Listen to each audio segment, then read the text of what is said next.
मोरगढ़, एक गांव जो नक्शे पर मुश्किल से दिखता है। यहाँ की सुबह शांत लेकिन रातें बेचैन थीं। गांव के बाहर बरगद के पेड़ों के बीच एक पुराना कुआं था। सिर्फ पानी का स्रोत नहीं, बल्कि डर का केंद्र। लोग कहते थे, सूरज ढलने के बाद वहां कोई नहीं जाता। हवाएं थम जाती, पत्तों की सरसराहट भी डरावनी लगती थी। कुएं की गहराई किसी ने नहीं नापी थी। बुजुर्ग बच्चों को वहां देखने से भी मना करते थे। उनकी आंखों में एक अनकहा खौफ था, कुछ ऐसा जो इंसानी समझ से परे है। कुएं के पत्थर काई से ढके थे, उन पर अजीब आकृतियां उभरी थी। बारिश में वहां से अजीब आवाजें आती, कभी रोने की, कभी हंसी की। गांव वालों ने इन आवाजों को अनसुना करना सीख लिया था। यह डर सिर्फ कहानियों तक सीमित नहीं था। कई लोगों ने रात में कुएं के पास एक औरत की परछाई देखी थी, जो बाल लहराते हुए कुएं में झांकती रहती थी। गांव में इस बारे में कोई खुलकर बात नहीं करता था। सबको डर था कि कहीं उस रहस्य को जुबान देने से वो और ताकतवर न हो जाए। मोरगढ़ का वो कुआं सिर्फ एक कुआं नहीं था, वो एक जीवित रहस्य था जो अपनी खामोशी से सबको डराता था। और यही डर एक दिन गांव की किस्मत बदलने वाला था। राहुल, गांव का नौजवान, इन कहानियों पर यकीन नहीं करता था। वो अपने दोस्तों से कहता, डर के आगे कुछ नहीं। एक शाम उसने शर्त लगाई कि वो रात में कुएं के पास जाएगा और वहां से पत्थर लाएगा। दोस्तों ने बहुत मना किया, लेकिन राहुल नहीं माना। हंसते हुए बोला, सुबह सबको पत्थर दिखाऊंगा, और अकेला अंधेरे रास्ते पर निकल पड़ा। रात गहराती गई, राहुल नहीं लौटा। दोस्तों ने सोचा शायद मजाक कर रहा है, लेकिन आधी रात बीत गई। डर के मारे उन्होंने राहुल के घर वालों को बताया। गांव वाले मशालें लेकर कुएं की ओर भागे। वहां सिर्फ सन्नाटा था। राहुल का नाम पुकारा गया, लेकिन कोई जवाब नहीं। बस कुएं की जगत पर उसका चप्पल पड़ा था। ऐसा लगा जैसे जमीन ने उसे निगल लिया हो, या फिर उस कुएं ने। उस रात के बाद मोरगढ़ की खामोशी में एक चीख हमेशा के लिए शामिल हो गई। राहुल के गायब होने से गांव दहल गया। मुखिया ने गांव के सबसे बुजुर्ग बाबा को बुलाया। बाबा कुएं के पास पहुंचे, आंखें बंद की और बोले, यह साधारण कुआं नहीं है। इसमें एक प्यासी आत्मा का वास है जिसे शांति नहीं मिली। बाबा ने बताया, यह आत्मा हर कुछ सालों में किसी को चुनती है जो उसकी शक्ति को चुनौती देता है। राहुल पहला नहीं, आखिरी भी नहीं। जब तक आत्मा को इंसाफ नहीं मिलेगा, यह सिलसिला चलता रहेगा। बाबा ने चेतावनी दी, अब आत्मा जाग चुकी है और पहले से ज्यादा खतरनाक है। सूरज ढलने के बाद कोई वहां न जाए। गांव वालों के लिए यह एक भयानक सच था। अब उन्हें यकीन हो गया था कि गांव पर साया मंडरा रहा है।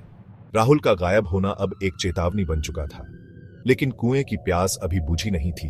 वो अपने अगले शिकार का इंतजार कर रहा था। बाबा की चेतावनी के बाद गांव में मातम छा गया। गलियां सूनी, बच्चों को बाहर निकलने की मनाही। डर का सिलसिला यही नहीं रुका। कुछ हफ्तों बाद किसान रामलाल, जो देर से लौटा, गायब हो गया। उसके औजार कुएं के रास्ते पर बिखरे मिले। फिर एक लकड़हारा और एक औरत भी उसी इलाके से गायब हो गए। अब गांव वालों को यकीन हो गया था, बाबा की बात सच थी। आत्मा जाग चुकी थी। शाम होते ही गांव में कर्फ्यू जैसा माहौल हो जाता। रात को कुएं की दिशा से अजीब आवाजें आती, कभी चीख, कभी ठंडी हंसी। गांव में डर और शक का माहौल था। लोग एक दूसरे पर भी शक करने लगे थे। मोरगढ़ अब डर और रहस्य का दूसरा नाम बन चुका था, और उस सब का केंद्र था वो मनहूस कुआं। मोरगढ़ की घटनाएं शहर तक पहुंची। एक साहसी रिपोर्टर नेहा ने ठान लिया कि वो इस रहस्य से पर्दा उठाएगी। गांव में घुसते ही नेहा ने डर और बेबसी महसूस की। लोग कुएं के बारे में बात करने से कतराते थे। नेहा ने गांव के मुखिया और बाबा से मुलाकात की। बाबा ने चेतावनी दी, यह तुम्हारे खेल की बात नहीं है। लेकिन नेहा ने ठान लिया कि वो सच सामने लाएगी। नेहा ने गायब हुए लोगों के परिवारों से बात की, हर सुराग की तलाश की। हर कहानी का सिरा उसी कुएं पर जाकर रुकता था। अब नेहा को एहसास हुआ, अगर जवाब है तो वो उसी कुएं की गहराइयों में छिपा है। उसने फैसला किया, वो रात में कुएं के पास जाएगी और सच का पता लगाएगी। नेहा की खोज अब एक खतरनाक मोड़ पर थी। अमावस की रात नेहा और उसका कैमरामैन रवि कैमरा लेकर कुएं के पास पहुंचे। उन्होंने कैमरा दूर से सेट किया, खुद पेड़ के पीछे छिप गए। आधी रात हो चुकी थी। अचानक झींगुरों की आवाज बंद हो गई, हवा रुक गई। माइक्रोफोन में एक औरत की सिसकी सुनाई दी, दर्द और दुख से भरी। सिसकियां तेज होकर ठंडी, भयानक हंसी में बदल गई। कैमरे पर धुंध छा गई। फिर एक कांपती आवाज आई, क्यों आए हो यहां? ये मेरी जगह है, यहां से चले जाओ, नहीं तो मैं तुम्हें भी अपने साथ ले जाऊंगी, हमेशा के लिए। रवि डर के मारे कांप गया। नेहा ने रिकॉर्डिंग बंद की, सामान समेटा और दोनों वहां से भाग निकले। उस रात नेहा को एहसास हो गया, यह रहस्य इंसानी साजिश से कहीं ज्यादा गहरा है। नेहा के पास अब सबूत था, एक डरावनी आवाज। उसने बाबा से मिलने का फैसला किया। अब उसके सवालों में जिज्ञासा थी। बाबा ने कहा, मैंने कहा था कुछ चीजें हमारी समझ से परे होती हैं। नेहा ने पूछा, यह आत्मा कौन है? बाबा ने मोरगढ़ के इतिहास का काला पन्ना खोला।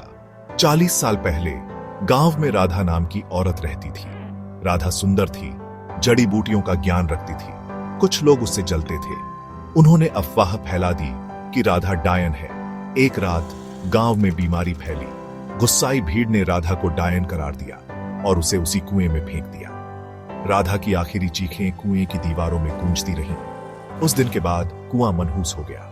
राधा की आत्मा को कभी इंसाफ नहीं मिला और उसका बदला अब गांव पर भारी पड़ रहा था। बाबा की कहानी सुनकर नेहा की आंखें नम हो गईं। राधा की चीखें, उसकी बेबसी सब उसकी आंखों के सामने था।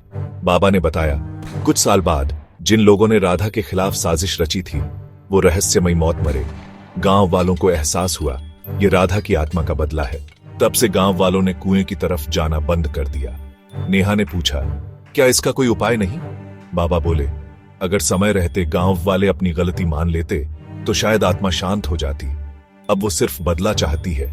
नेहा को समझ आ गया, यह सिर्फ डरावनी कहानी नहीं बल्कि अन्याय और बदले की दर्दनाक दास्तान है।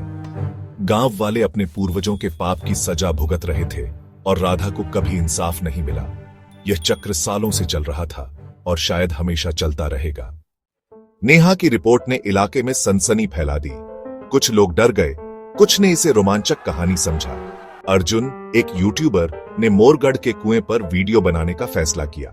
गांव वालों ने चेतावनी दी, लेकिन उसने अनसुना कर दिया। अर्जुन ने रात भर कुएं के पास लाइव स्ट्रीमिंग शुरू की। शुरुआत में सब शांत था, लेकिन फिर उसके उपकरण अजीब तरह से काम करने लगे। अचानक कैमरे में कुएं की जगत पर एक धुंधली परछाई दिखी। अर्जुन की चीख सुनाई दी। कैमरा जमीन पर गिरा, एंगल सीधा कुएं की तरफ हो गया। अर्जुन कुएं में गिरता दिखा। फिर छपाक की आवाज आई। लाइव स्ट्रीम बंद हो गई। अगले दिन अर्जुन का कोई सुराग नहीं मिला, सिर्फ उसका सामान पड़ा था। मोरगढ़ का डर अब अमर हो चुका था। अर्जुन की घटना के बाद प्रशासन ने कुएं को हमेशा के लिए बंद कर दिया। पत्थर, कंक्रीट, सीमेंट से सील कर दिया गया। गांव वालों को लगा अब शांति मिल जाएगी। कुछ समय के लिए सब सामान्य भी हो गया। लेकिन क्या पत्थर और सीमेंट आत्मा के गुस्से को रोक सकते हैं? आज भी जब कोई उस जगह से गुजरता है तो बेचैनी महसूस करता है। गांव वाले उस जगह के बारे में बात नहीं करते, पर उनकी खामोशी में डर छिपा है। कुछ कहते हैं अमावस की रातों में बंद कुएं के ऊपर से औरत की सिसकियां आती हैं। आत्मा कैद नहीं हुई, वो सही समय का इंतजार कर रही है। तो क्या राधा की आत्मा आज भी भटक रही है? क्या अर्जुन हमेशा के लिए खो गया? मोरगढ़ का कुआं भले ही बंद हो गया हो, पर उसका रहस्य आज भी जिंदा है, एक अनसुलझी पहेली की तरह, जो हमें याद दिलाता है कि कुछ दरवाजे कभी नहीं खोलने चाहिए।